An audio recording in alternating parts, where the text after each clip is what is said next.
Bienvenue à tous les fans de notre faux acteur Woojin. Dans l'épisode précédent, Woojin a terminé ses dernières scènes pour le trafiquant de drogue avec les passages les plus brutaux de Lee Sang-man. Sa performance était si percutante que même Kyotaro et Akari ont fini par être convaincus qu'ils pouvaient assurer dans leur projet japonais. Un ami garçon nous a également révélé que les talents de chanteur et de pianiste de notre héros étaient tout aussi absurdes que ses talents d'acteur, tandis que Choi Song commençait à entrevoir une toute nouvelle manière d'étendre l'influence de Woojin. Puis Woojin a participé à la réunion des acteurs principaux organisée par le réalisateur Kwon Ki-taek, s'est confronté à Seo-cheon et a vu l'île de la disparition dégringoler soudainement de la note A+ à D dans le sous-espace. Et aujourd'hui, Woojin va devoir découvrir ce qui a empoisonné le film, survivre à sa première séance de dédicace complètement chaotique et préserver tant bien que mal son image froide et impassible, alors que de nouveaux dangers se rapprochent de lui. Continuons. Woojin resta dans le sous-espace, les yeux rivés sur la chute soudaine de l'île de la disparition. Quelque chose se passait manifestement en coulisses, mais il n'avait aucun moyen de découvrir quoi. Ce mystère commençait déjà à le rendre fou. Il se demanda d'abord si le réalisateur Kwon Ki-taek pouvait en être responsable. Mais si le problème venait du réalisateur, la note aurait été mauvaise dès le départ. Est-ce que l'un des membres de l'équipe pouvait être en cause? Non, cela ne tenait pas debout non plus. Si l'équipe technique avait provoqué cette chute, la note n'aurait pas baissé soudainement après la réunion du casting. Il ne restait donc plus que les acteurs. Puisqu'Alian conservait une note S, Ryu Jungmin ne pouvait pas être le problème. Dans ce cas, le coupable devait forcément être l'un des acteurs vedettes ayant récemment rejoint le film. Les trois suspects étaient Jeon Wo-chang, Kim Lee-won et Seo-cheon.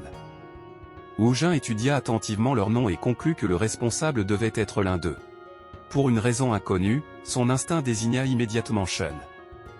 Mais une simple intuition ne suffisait pas. Même s'il identifiait le coupable, il restait la seule personne à savoir que le film avait été endommagé. Il lui fallait un moyen de le prouver. Woojin garda le silence un instant, réfléchissant de toutes ses forces. Puis une idée lui traversa soudainement l'esprit.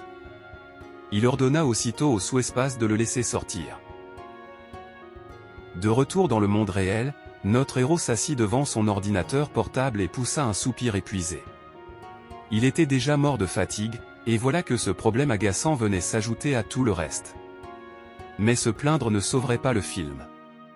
Woojin décida donc de commencer ses recherches par Seo-cheon. Il ouvrit une page de recherche en espérant désespérément y trouver quelque chose d'utile. Il avait besoin d'une liste des productions auxquelles Cheon avait participé ou devait prochainement participer. Sa recherche fit rapidement apparaître deux résultats. Le premier était PMN, une comédie romantique qui devait sortir au cinéma dans les 2 prochains mois. Le second était une comédie d'action intitulée Le Manuel du Procureur, dont le tournage allait bientôt commencer. Ensuite, il effectua des recherches sur Jeon Wo-chang et Kim Lee-won. Wo-chang avait rejoint la série La Compagnie Royale, tandis que Lee-won participait à un film intitulé Encore un homme. Woojin devait maintenant mettre la main sur les scripts ou les scénarios de ces 4 projets. S'il les plaçait dans le sous-espace, leur note devrait révéler quel acteur tirait l'île de la disparition vers le bas. Et pour cela, il avait besoin de l'aide du président Choi Song. Woojin affichait un air déterminé tandis qu'il se promettait silencieusement de sauver l'île de la disparition coûte que coûte. Notre faux acteur s'était transformé, on ne sait comment, en service surnaturel de contrôle qualité à lui tout seul. Plus tard, il monta dans le van de l'agence et salua Choi. Le président lui demanda s'il avait bien dormi. En réalité, notre héros avait passé la nuit à faire un cauchemar à propos des scénarios du sous-espace. Malgré tout, il devait rester dans son personnage. Woojin affirma calmement qu'il avait bien dormi, et Choi lui annonça qu'il avait plusieurs nouvelles à lui communiquer. D'après le président, le tournage du trafiquant de drogue s'était terminé plus tôt que prévu. Le jeu de notre protagoniste avait tellement motivé l'équipe de production que l'ensemble du tournage avait progressé beaucoup plus vite. Ensuite, la chanson principale de la bande originale d'un ami masculin avait été choisie. Comme convenu précédemment, Woojin devrait bientôt se rendre en studio pour enregistrer l'un des morceaux. Mais la nouvelle la plus urgente était que le jour de sa séance de dédicace était enfin arrivé. Intérieurement, notre héros bondissait de joie. Extérieurement, il se contenta de demander si l'événement avait vraiment lieu aujourd'hui. Choi le confirma et expliqua qu'il s'agissait de la première séance de dédicace de Woojin avant sa rencontre officielle avec les fans. L'agence avait donc consacré énormément d'efforts à sa préparation. Max Burger sponsorisait l'événement. Il aurait donc lieu dans la salle de réception de leur immeuble et durerait 3 heures. En raison de ce partenariat, Woojin devait également faire des efforts pour promouvoir la marque. Plusieurs journalistes seraient présents, et l'équipe des relations publiques de BW Divertissement le filmerait pendant toute la durée de l'événement.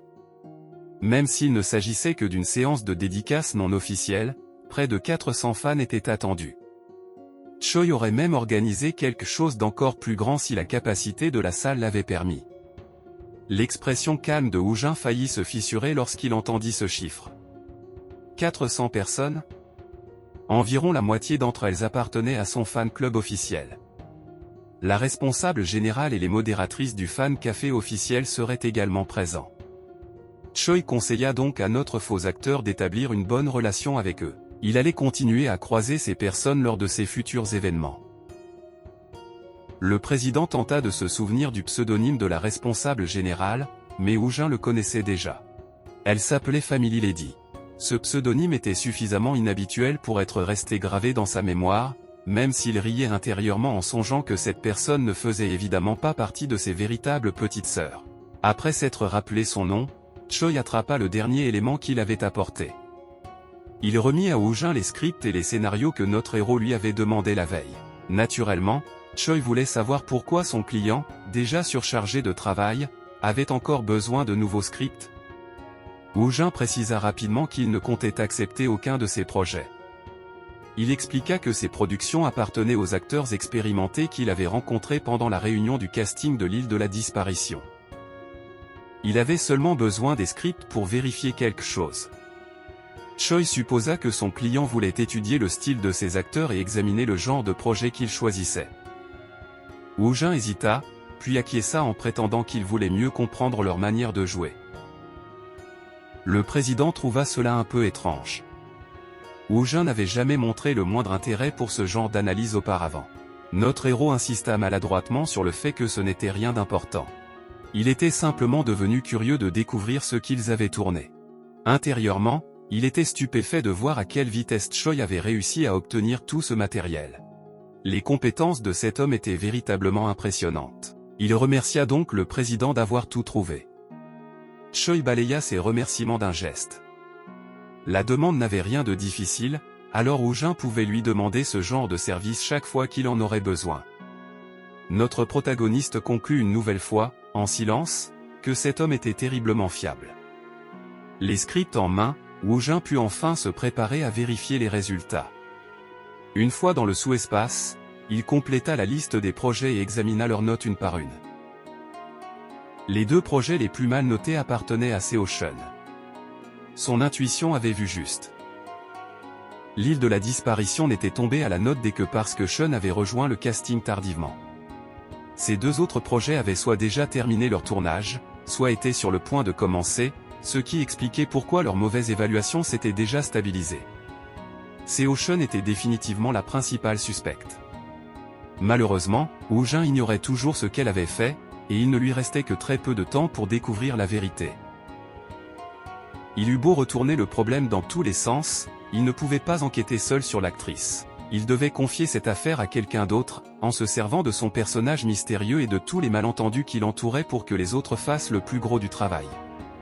Sa décision prise, il quitta le sous-espace. Dès son retour, Woojin interpella donc immédiatement le président. Choi se tourna vers lui et lui demanda s'il avait encore besoin de scripts supplémentaires. Notre protagoniste répondit que non. Cette fois, il avait quelque chose d'important à lui dire. Woojin mentionna Seo Shun et affirma que quelque chose lui semblait suspect chez elle. Choi lui demanda aussitôt ce qu'il voulait dire. Notre héros déclara que cette sensation ressemblait simplement à celle qu'il avait ressentie cette fois-là. En parallèle, il se préparait délibérément à exploiter tous les malentendus que les autres entretenaient à son sujet pour rendre la situation aussi grave que possible. Woojin afficha le visage le plus impassible qu'il pouvait prendre et compara ce pressentiment à ce qu'il avait éprouvé avec le réalisateur Woo Young-gu. Choi le fixa avec confusion. L'acteur paraissait beaucoup trop sérieux pour qu'il puisse s'agir d'une plaisanterie. Une pensée inquiétante traversa alors l'esprit du président. La terrifiante intuition de Woo-jin s'était-elle activée une nouvelle fois? Choi lui demanda donc s'il ressentait réellement chez Seo-chun le même avertissement que celui qu'il avait autrefois perçu chez le réalisateur Woo Ying-gu. Intérieurement, Woo-jin savait qu'il exploitait ce malentendu sans la moindre honte. Extérieurement, il confirma calmement que les deux situations lui semblaient presque identiques. Alors que l'expression de Choi devenait de plus en plus sérieuse, notre héros le suppliait silencieusement de le croire. À ce stade, tout son plan reposait sur la capacité du président à considérer une intuition surnaturelle comme une preuve fiable dans l'industrie du cinéma. Choi lui demanda ce qui lui paraissait exactement anormal chez Seo-chun. L'esprit de Woo-jin se vida immédiatement car, évidemment, il n'en avait absolument aucune idée. Malgré tout, il voyait bien que le président le croyait déjà en partie. Le protagoniste admit qu'il lui était difficile de l'expliquer. Il s'était simplement senti mal à l'aise avec Chun dès leur toute première rencontre. Choi lui demanda pourquoi il avait attendu aussi longtemps avant d'en parler. Woo-jin expliqua que la situation était différente de celle du réalisateur Woo Ying-gu, et qu'il avait donc hésité. Mais dans sa tête, il connaissait la véritable raison. Cette fois, il était également l'acteur principal du projet qui risquait d'être affecté. Le président garda le silence et se demanda si cette affaire méritait réellement une enquête. L'étrange intuition de Woo-jin s'était toujours révélée exacte jusque-là. Pendant ce temps, notre faux acteur devenu voyant improvisé devenait de plus en plus nerveux à chaque seconde. Puisque Woo-jin lui-même avait lancé cet avertissement, Choi lui demanda s'il était vraiment certain de ce qu'il avançait. Notre héros lui répondit fermement que oui. Le président prit sa décision sur le champ. Il ordonna à son client de ne plus s'en préoccuper et de se concentrer sur son emploi du temps. Il enquêterait personnellement sur Seo-chun. Notre héros ne pouvait qu'admirer à quel point cette réponse était incroyablement classe. Choi comptait commencer immédiatement à fouiller les rumeurs. Avant de passer à l'action, il demanda à Woo-jin s'il soupçonnait quelqu'un d'autre que la célèbre actrice. Mais non, elle était la seule. Du point de vue de Choi, ils avaient de la chance. La participation de Chun à l'île de la disparition n'avait pas encore été révélée à la presse. S'il devait dévoiler quelque chose, cette période de calme précédant l'annonce officielle représentait le moment idéal. Avec cette idée en tête, le président se prépara à agir rapidement. Plus tard dans la journée, la salle de la séance de dédicace débordait déjà d'excitation. Les fans suppliaient Woo-jin de regarder dans leur direction et criaient qu'il était encore plus beau en personne. Notre faux acteur était assis au centre de la salle et remettait silencieusement la réalité en question. 400 personnes avaient-elles réellement fait tout ce chemin uniquement pour assister à sa séance de dédicace? Pire encore, il n'avait aucune idée de la manière dont il était censé se comporter. Les poignées de main étaient probablement obligatoires, mais devait-il aussi discuter avec chaque personne? Devait-il leur demander pourquoi elles étaient venues? Même si cette question risquait de paraître légèrement étrange. Avant que Woo-jin ne puisse trop réfléchir et sombrer dans une crise existentielle, un membre du personnel annonça qu'il commencerait par le fan club Cœur de Cannes. Sa responsable générale, Family Lady, serait la première participante. Notre héros reconnut immédiatement ce pseudonyme et regarda la fan qui s'approchait de lui. Une jeune fille apparut alors devant lui avec un immense sourire. Elle le salua en l'appelant grand frère et se présenta fièrement comme Family Lady, la représentante de son fan club officiel. Woo-jin se figea complètement. Family Lady était donc réellement une dame de sa famille. Il faillit lâcher un juron devant toute la salle. Soudain, il comprenait pourquoi sa sœur ne le contactait presque plus chaque fois qu'il devenait très occupé. Il était impossible qu'elle ait créé et géré seule un fan club aussi important. Elle avait certainement dû le fonder avec l'aide de ses amis, tout en lui cachant soigneusement la vérité. Woo-jin se pencha vers elle et commença à murmurer une insulte. Mais sa petite sœur lui adressa un sourire innocent et l'interrompit. Kang Yuna affirma qu'elle ne lui avait jamais rien dit parce qu'elle pensait que son cher grand frère serait trop occupé. Notre protagoniste fixa son mensonge éhonté. Elle avait évidemment tout caché volontairement. Sa sœur avait secrètement organisé tout un fandom dans son dos. Et maintenant, elle débarquait à son événement en faisant comme s'il s'agissait d'une réunion de famille parfaitement ordinaire. Choi s'avança et salua poliment la responsable générale du fan club. Il se présenta comme le manager principal de Woo-jin et le président de BW Divertissement. Puis il s'excusa de ne pas l'avoir remercié plus tôt. Yuna lui répondit avec une salutation tout aussi enthousiaste. Après avoir observé la jeune fille, Choi éclata de rire et remarqua que Family Lady dégageait une aura étrangement similaire à celle de Woojin. Notre héros répondit sans la moindre hésitation qu'elle était sa petite sœur. Le président commença à acquiescer face à cette explication avant de s'interrompre brusquement. Il demanda à son client de répéter ce qu'il venait de dire. À la place, Yuna se présenta convenablement comme Kang Yuna, la petite sœur de Kang Woojin. La bouche de Choi s'ouvrit sous le choc. Woojin conserva son expression glaciale et ordonna à sa sœur de poursuivre son chemin dans la file. Ils en reparleraient plus tard. En s'éloignant, Yuna se demanda si son frère faisait simplement semblant d'être aussi distant et élégant. Avec autant de monde autour d'eux, cette possibilité semblait très crédible. Une fois la jeune fille partie, Choi demanda si elle était réellement la sœur de Woojin. Notre protagoniste le confirma et reconnut qu'il ignorait lui aussi qu'elle était la représentante du fan club. Le président décida qu'ils en reparleraient après l'événement. Des centaines de personnes attendaient encore de rencontrer l'acteur. À mesure que la séance avançait, notre héros découvrit que ce travail n'avait absolument rien de facile. Il serrait des mains, échangeait quelques mots, signait toutes sortes d'objets, acceptait des cadeaux et tentait de conserver la même énergie pour chaque fan. Plusieurs heures plus tard, Woojin se tenait devant la foule et remercia sincèrement tout le monde d'être venu. Il promit qu'une rencontre officielle avec les fans serait bientôt organisée et espérait les revoir à cette occasion. Il leur rappela également de rentrer chez eux prudemment et de récupérer les cadeaux préparés pour eux avant de partir. La foule cria à Kang Woojin de ne pas s'en aller, tandis qu'un fan déclara bruyamment son amour pour lui. Notre héros sourit pendant ses adieux, tout en concluant intérieurement que si une simple séance de dédicace était aussi épuisante, il risquait de s'évanouir pendant la véritable rencontre avec les fans. Au même moment, une employée s'approcha de lui et lui annonça que le président l'attendait dans la loge privée avec la responsable générale du fan club. Lorsqu'ils arrivèrent devant la porte, elle indiqua à Woojin qu'il pouvait entrer. Notre protagoniste se prépara au combat. Si Yuna racontait quoi que ce soit de ridicule à propos de sa véritable personnalité, l'image mystérieuse qu'il s'était donné tant de mal à construire serait complètement détruite. Il décida que si sa sœur tentait de révéler quelque chose de dangereux, il n'aurait pas d'autre choix que de l'arrêter personnellement. À l'intérieur, Choi le salua, tandis que Yuna l'interpellait joyeusement en l'appelant grand frère. Une fois Woojin assis, Choi proposa qu'ils aient une véritable conversation. Il commença par appeler Yuna par son pseudonyme en ligne, puis s'interrompit et lui redemanda son vrai nom. Elle se présenta comme Kang Yuna. Le président s'adressa correctement à elle et lui demanda de lui expliquer en détail ce qui s'était passé. La petite sœur raconta à quel point elle avait été choquée lorsque son frère avait soudainement fait ses débuts en tant qu'acteur. Elle expliqua ensuite comment ses amis et elle avaient créé le fan club ensemble. Le président se demanda silencieusement si Woojin n'avait vraiment jamais rien dit à sa famille au sujet de sa carrière d'acteur. Puis Yuna changea de sujet avec enthousiasme et mentionna qu'elle avait regardé l'épisode de Allian dans la journée sportive. Elle commença à commenter l'image de son frère dans l'émission. Mais Woojin sentit immédiatement l'alarme retentir.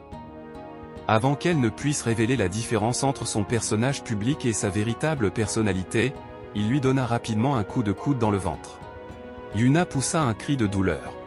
Notre héros conserva un visage parfaitement impassible et lui demanda si elle avait mal au ventre. Sa sœur commença à l'accuser, mais s'interrompit dès qu'elle vit son expression. Terminer cette phrase pourrait véritablement lui coûter la vie. Choi ne voyait aucun inconvénient à ce que Yuna reste la représentante du fan club. Cependant, Choi l'avertit fermement que personne d'extérieur ne devait découvrir leur relation. Lorsqu'il lui demanda qui d'autre était au courant, elle admit que les 3 autres administratrices du fan club, qui étaient également ses amies proches, connaissaient la vérité. Le président lui ordonna de veiller à ce que ses amis gardent le silence. Si l'information venait à fuiter, cela pourrait nuire à leur famille. Il la prévint également qu'être la sœur de Woojin ne lui donnait pas le droit de se comporter de manière irresponsable pendant les activités du fan club. Yuna confirma aussitôt qu'elle avait compris. Choi-son éclata de rire et remarqua que, contrairement à son grand frère si froid, elle était extrêmement enjouée et pleine de vie. Le mot froid déconcerta Yuna pendant une seconde. Woojin sentit immédiatement une nouvelle crise approcher et demanda rapidement au président la permission de parler seul à seul avec sa sœur. Choi accepta, mais leur demanda de terminer dans les 10 minutes. Il dit à Yuna qu'il pourrait discuter de nouveau plus tard. Mais Woo-jin dégageait une aura si meurtrière que sa sœur ne put répondre que par un oui nerveux. Dès que Woo-jin et Yuna commencèrent à s'éloigner, notre faux acteur abandonna son personnage, attrapa sa sœur et lui demanda si elle avait complètement perdu la tête. Sa petite sœur lui cria en retour, lui demandant ce qu'elle avait bien pu faire de mal.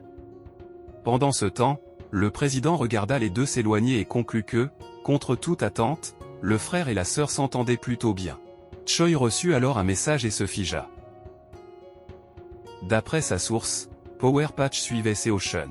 Power Patch enquêtait même sur les rumeurs les plus insignifiantes concernant les célébrités, alors leur implication n'avait rien d'inhabituel en soi. Mais ce timing, combiné à l'intuition terriblement précise de Woo-jin, le dérangeait.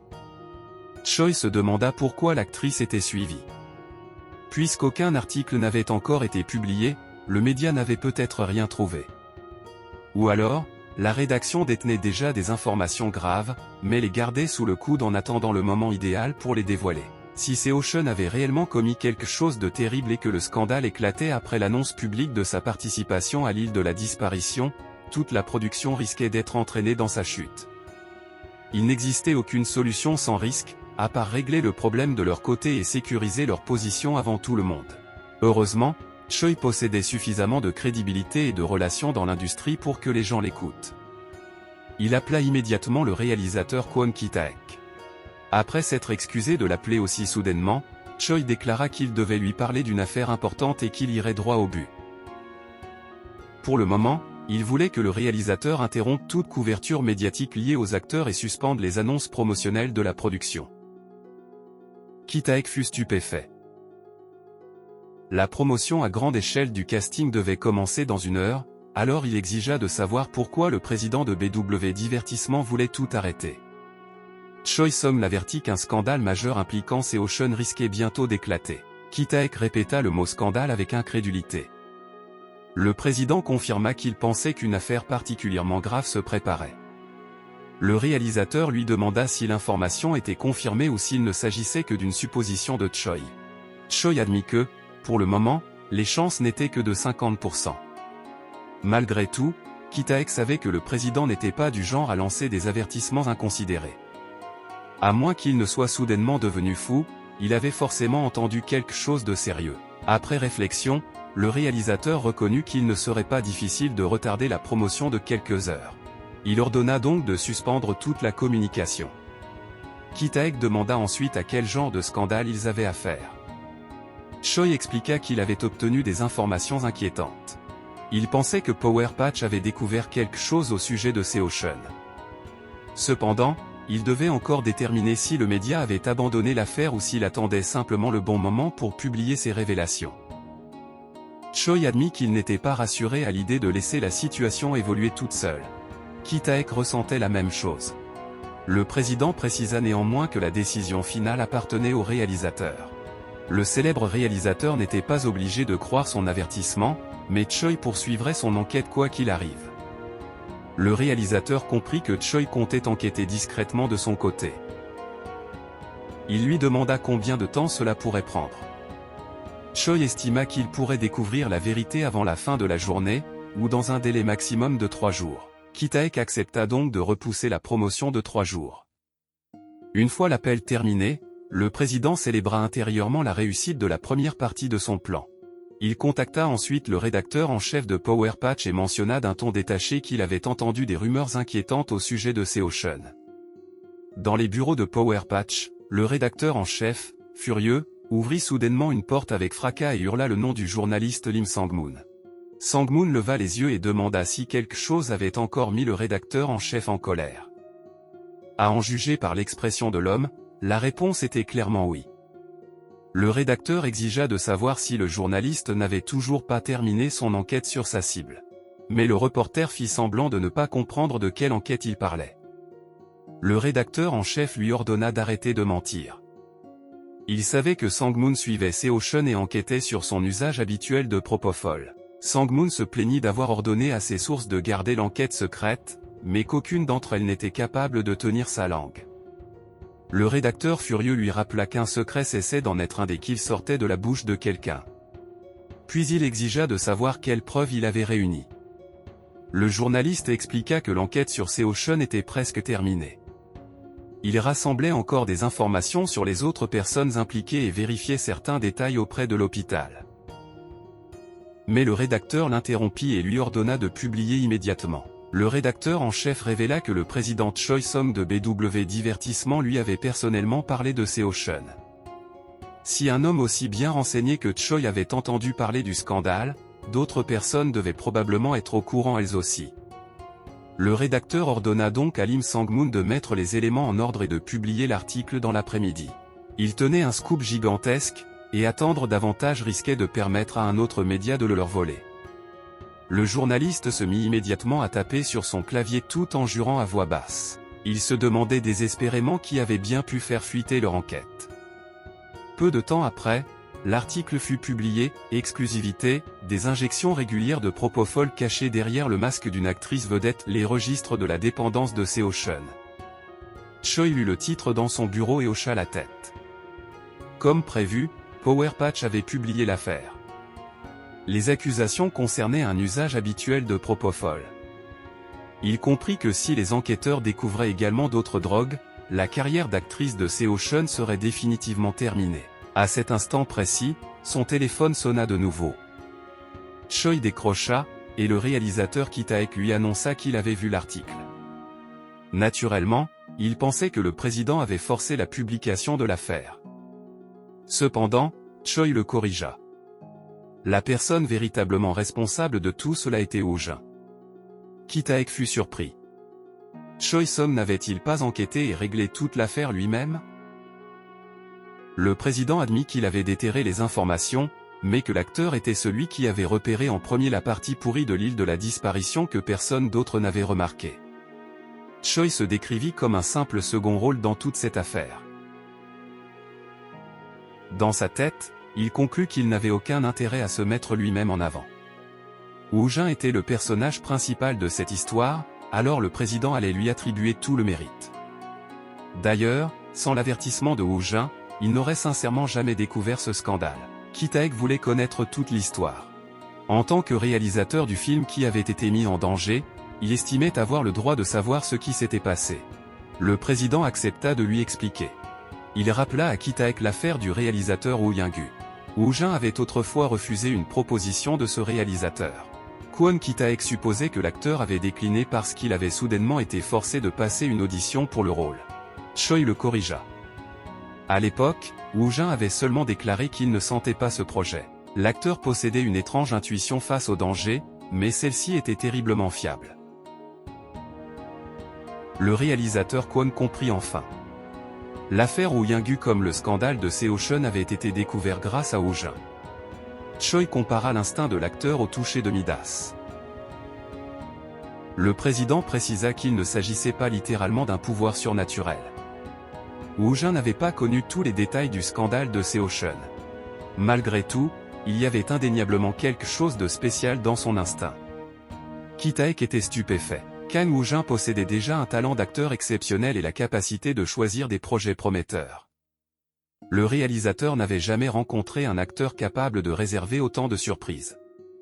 Il admit que l'acteur et le président avaient tous les deux sauvé sa production et leur exprima sa profonde gratitude. Choi Song aperçut immédiatement une occasion à saisir et suggéra que, si Ki-taek était réellement reconnaissant, il pouvait leur rendre un service. Le réalisateur accepta. Il n'aimait pas laisser une dette aussi importante impayée, alors le président pouvait lui dire ce qu'il désirait. Choi demanda à Ki-taek d'augmenter le cachet de Woo Jin. Au lieu d'exiger une somme précise, il laissa au réalisateur le soin de déterminer ce qui correspondrait réellement à l'ampleur de sa dette. Le réalisateur Kwon proposa donc d'ajouter une prime proportionnelle aux entrées de 100 wons pour chaque billet vendu. Choi en calcula immédiatement la valeur. Avec 1 million de spectateurs, Woo Jin gagnerait 100 millions de wons supplémentaires, tandis que 10 millions d'entrées lui rapporteraient 1 milliard de plus. Son cachet habituel serait payé séparément. Ce genre de contrat était normalement réservé aux acteurs de rang AOS, autrement dit, Kwon Ki-taek offrait à notre héros un traitement de faveur habituellement accordé uniquement à l'élite de l'industrie du divertissement. Bien sûr, si le film échouait, les bénéfices supplémentaires au-delà de son cachet resteraient un doux rêve. Mais l'île de la disparition avait presque la garantie d'obtenir des résultats corrects, ce qui rendait malgré tout cette offre incroyable. Même ainsi, Choi n'avait aucune intention de s'arrêter là. Cette prime dépendait des futures ventes de billets, alors il demanda au réalisateur d'ajouter également une récompense immédiate. Choi suggéra d'offrir une belle voiture à Woo Jin. Ki-taek éclata de rire face à cette demande éhontée, mais accepta. Une voiture élégante ne représentait rien comparé aux dégâts que Woo Jin avait empêchés. Le réalisateur révéla ensuite qu'il avait une autre évolution à lui annoncer. Il voulait que l'actrice vedette Ayura reprenne le rôle de Seo-chun. Choi fut stupéfait. Yura avait réussi à percer à Hollywood et était censée se trouver en Californie. Le réalisateur Kwon expliqua qu'elle était secrètement revenue en Corée quelques jours auparavant. À l'origine, il comptait révéler plus tard sa participation exceptionnelle afin de créer la surprise. Mais il manquait désormais une personne au casting principal. Ki-taek avait également entendu dire que Haeon avait déjà terminé le tournage de ses scènes pour Allian. Choi Som comprit ce que le réalisateur avait en tête. Il accepta de confirmer l'arrangement avec Haeon et promit de le recontacter rapidement. Après avoir raccroché, le président célébra silencieusement sa victoire. Les négociations s'étaient transformées en une affaire incroyablement avantageuse. À cet instant, Woo Jin entra dans la pièce et le salua. Choi se tourna vers lui et remarqua qu'il arrivait au moment parfait. Le président lui demanda s'il avait vu les informations concernant Chun. Notre protagoniste confirma que oui. Intérieurement, il reconnut qu'il ne s'était jamais attendu à ce que le problème implique du propofol. Chun lui avait semblé parfaitement normal pendant la réunion du casting. Le monde du divertissement était vraiment aussi effrayant que les gens le disaient.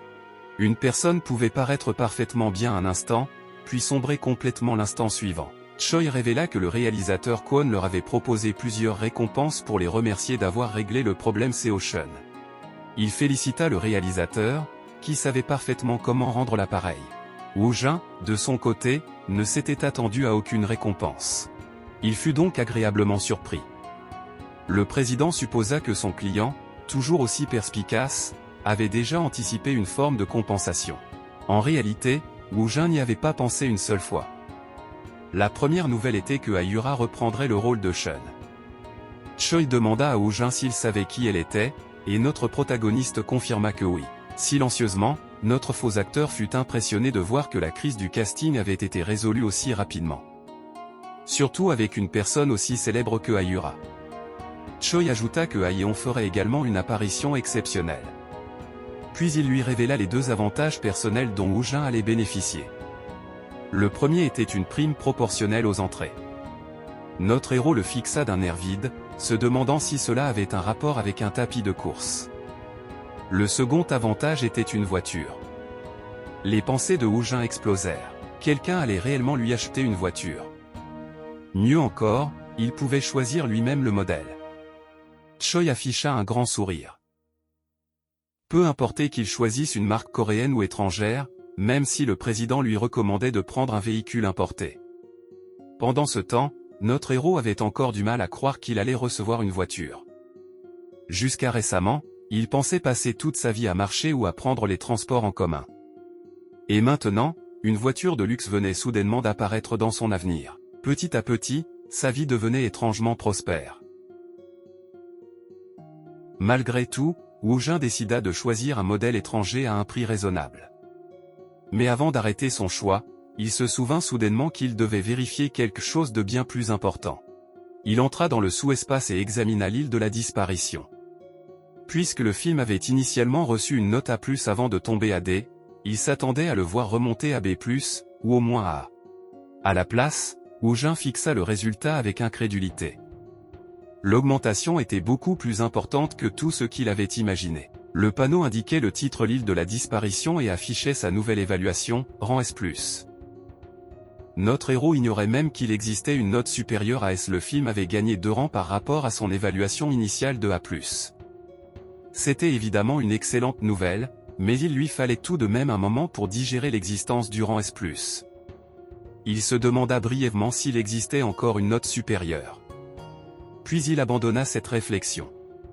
Le sous-espace transcendait déjà le bon sens, Alors s'interroger sur ses limites ne ferait que lui donner davantage mal à la tête. Allian avait reçu une note S et obtenu une audience supérieure à 25%. Si l'île de la disparition était classée S+, jusqu'où le film pouvait-il aller? Pouvait-il facilement dépasser les 10 millions de spectateurs? Woo Jin ne pouvait pas prédire le résultat exact, mais une chose était évidente. Cette occasion était incroyable, et il ne parvenait pas à dissimuler son sourire satisfait. Le temps passa rapidement après cela, et Seo Shun publia un communiqué officiel par l'intermédiaire de son agence pour tenter de se défendre. Power Patch publia immédiatement une réponse contenant des preuves supplémentaires. Cette riposte marqua la fin de la carrière d'actrice de Shun. Le réalisateur Kwon Ki-taek profita du chaos pour publier de nouvelles informations sur l'île de la disparition. Les articles détournèrent l'attention d'Internet du scandale de Shun pour la diriger vers le film et les changements apportés au casting. Grâce à ce timing impitoyable, Seo Shun fut complètement oubliée par le public avant même que la plupart des gens ne découvrent qu'elle avait été liée à la production. Choi lut les dernières informations sur son téléphone et conclut qu'il ne reverrait probablement jamais Shun dans l'industrie du divertissement. Puis un autre titre attira son attention. Le profileur Allian venait enfin d'être lancé au Japon sur Netflix. Le président décida de consulter les premières réactions. Malheureusement, les articles consacrés au divertissement prédisaient déjà un échec. Il soulignait que de nombreuses productions coréennes avaient rencontré des difficultés au Japon et affirmait que Allian risquait de connaître le même sort. Choi insulta les journalistes pour avoir raconté n'importe quoi, même s'il savait que les médias fonctionnaient généralement de cette manière. À cet instant, Woo Jin monta dans le van comme s'il prenait une nouvelle fois le bus scolaire et le salua. Le président lui rappela qu'il devait enregistrer ce jour-là la chanson officielle d'un ami masculin. Notre héros confirma qu'il le savait. Il avait écouté la maquette en boucle avant de venir. Choi annonça qu'ils allaient se rendre directement au studio d'enregistrement. Mais avant qu'il puisse partir, son téléphone vibra. Il décrocha et comprit que le producteur Son Man-ho était à l'autre bout du fil. Soudain, Choi se mit à crier. Woo Jin l'observa avec anxiété depuis la banquette arrière, se demandant ce qui venait de se passer. Le président hurla avec incrédulité que le profileur Allian avait déjà atteint la première place du classement japonais de Netflix. Woo Jin resta lui aussi sous le choc. Notre héros admira silencieusement la vitesse à laquelle la série avait grimpé dans le classement. Tous les journalistes qui avaient prédit son échec devaient désormais ravaler leurs paroles. Il décida aussitôt de consulter les critiques japonaises, se demandant s'il allait tomber sur des commentaires malveillants. Mais au contraire, les spectateurs faisaient l'éloge de cette nouvelle série coréenne. Ils adoraient l'histoire et affirmaient que le jeu des méchants était si terrifiant qu'ils risquaient de ne pas réussir à dormir. D'autres mettaient en avant le séduisant manager adjoint Park, apparu des épisodes 1 à 4, et demandaient des informations sur l'acteur débutant Kang Woo-jin. Les réactions étaient largement positives. Woo Jin remarqua que le nombre de commentaires japonais sur ses réseaux sociaux augmentait régulièrement. Puis il consulta son profil et réalisa que son nombre d'abonnés avait déjà dépassé le million. Au même moment, Choi termina sa conversation avec le producteur Son et lui promit de transmettre son message à Woo Jin. Il expliqua que Man-ho voulait demander un service à notre héros. Le producteur prévoyait de quitter SBC et de devenir indépendant. En tant que représentant d'une nouvelle société de production externe, il souhaitait que Woo Jin examine un scénario qu'il comptait lui envoyer. Même une simple impression lui suffirait. Le producteur avait commencé à considérer le faux acteur comme une sorte de puissant porte-bonheur. Notre protagoniste comprit silencieusement que les malentendus avaient fini par prendre profondément racine chez lui aussi. Malgré tout, les relations étaient importantes, et l'industrie du divertissement fonctionnait sur le principe du donnant-donnant. Woo Jin accepta donc de l'aider s'il le pouvait. Intérieurement, il admit également que si le scénario se révélait être celui d'un nouveau projet à succès, il l'accueillerait à bras ouverts. Plus tard, dans le studio d'enregistrement, une ingénieure du son demanda à notre protagoniste s'il l'entendait clairement dans son casque. Il confirma que oui. Puisqu'il s'agissait de son premier enregistrement officiel, elle lui demanda de chanter toute la chanson du début à la fin sans s'arrêter. Même s'il se trompait dans les paroles, il devait continuer. Woo Jin accepta calmement. Notre héros expira lentement. Il n'était pas aussi nerveux qu'il l'avait imaginé. Au lieu de rechercher la perfection, il décida de chanter de manière détendue et de faire confiance aux capacités qu'il avait acquises. Dès que Woojin commença, l'ingénieur du son réagit avec une agréable surprise. Sa première note était parfaitement juste, et son interprétation émotionnelle était excellente. Le réalisateur Shine Dongchin confirma que la chanson convenait parfaitement à la voix de Woojin. Dongchin avait déjà hâte d'entendre la version finale lorsque notre héros l'interpréterait tout en jouant du piano. Après l'enregistrement vocal, l'ingénieur du son félicita Woojin pour son travail et lui demanda de se reposer un peu avant de commencer l'enregistrement du piano. Choi Sung félicita Woojin et lui dit que la chanson en solo comme le duo sonnait très bien. Notre héros était intérieurement du même avis. Après toute cette préparation, ces morceaux étaient déjà devenus ses chansons préférées. Le président révéla ensuite que la chaîne YouTube personnelle de Woojin serait lancée dans la semaine. Notre protagoniste se souvenait que Choi avait déjà évoqué cette idée, mais ce n'était que maintenant qu'elle lui paraissait réellement concrète. Choi expliqua que YouTube était devenu un univers qu'il ne pouvait plus ignorer. Il s'agissait de l'un des marchés les plus puissants pour accroître la notoriété d'une célébrité. Cependant, la chaîne ne devait pas trop dévoiler la véritable personnalité privée de l'acteur. Le contenu serait plutôt présenté comme une activité légère qu'il pratiquait pour le plaisir. Son métier principal restait celui d'acteur. Il ne devait surtout pas donner au public l'impression que Woojin avait relégué sa carrière d'acteur au second plan pour en faire une activité secondaire. Pour le thème de la chaîne, Choi proposa donc de mettre en avant la voix de Woojin et sa maîtrise des langues étrangères. Notre héros répéta silencieusement ces deux compétences, se demandant ce que le président avait exactement en tête. Le manager précisa qu'il ne lui demandait pas de devenir chanteur sur YouTube. Il ferait simplement de légers réarrangements et des reprises de chansons existantes. Notre héros avait déjà vu ce genre de contenu et comprenait le concept. Compte tenu du moment, il devait profiter de la vague mondiale de la Hallyu. Cela signifiait commencer par des reprises de K-pop. Le problème était qu'un nombre incalculable de chaînes publiaient déjà des reprises avec leurs propres touches personnelles. Si les vidéos de Woojin n'avaient rien de distinctif, sa chaîne disparaîtrait dans la masse. La solution de Choi consistait à publier des reprises en anglais et en japonais de chansons populaires de K-pop. Une performance de Kang Woojin, un acteur de plus en plus célèbre possédant une voix de chanteur, une maîtrise quasi native des langues étrangères et un physique avantageux, formerait une combinaison extrêmement rare. Cela seul devrait suffire à attirer les spectateurs vers la chaîne. Le président demanda avec enthousiasme ce que son client en pensait.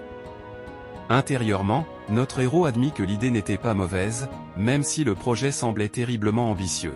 Woojin confirma donc calmement que cela lui paraissait excellent.